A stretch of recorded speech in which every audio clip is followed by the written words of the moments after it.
The headlines are everywhere. Another ICE arrest, another deportation. This week on American Crossroads with Samana Sheikh, we're breaking down what happens when ICE Immigration and Customs Enforcement shows up at your doorstep.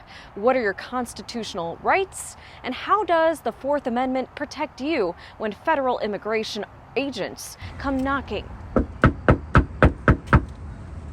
Right now, Operation Midway Blitz is being spearheaded by the Immigration and Customs Enforcement Agency with support from other federal law enforcement agencies. It's targeting big cities like Chicago. It's a regional targeted operation to enforce immigration law, and one that has been met with an enormous amount of community opposition. Everyone has constitutional rights. Even if you are not a U.S. citizen, the Fourth Amendment will still protect you from unreasonable searches or arrests without proper legalities. Anytime that any person in the United States is interacting with a government official who has the power to detain them, to potentially arrest them. The Fourth Amendment, it responds to the English Crown's practice of storming into people's homes, taking their belongings, arresting them, oftentimes for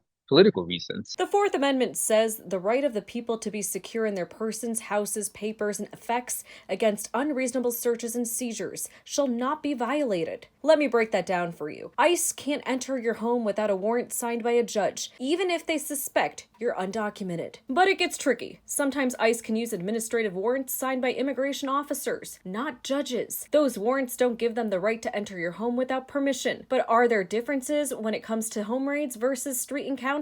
The Supreme Court, time and again, has declared the home, the private residence, to be the most protected place from government intrusion.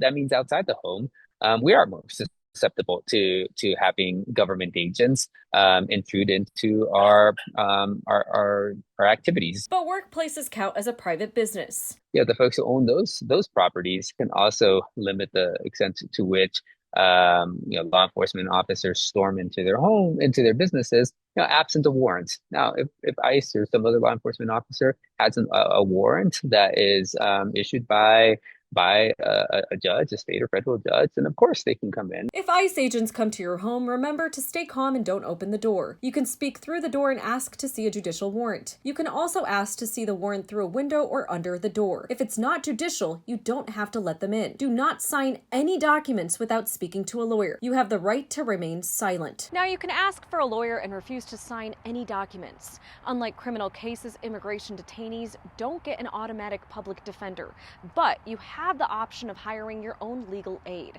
The bottom line, the Fourth Amendment is there to protect you, and understanding it could change how an encounter with ICE unfolds. I'm Samana Sheikh, and this is American Crossroads.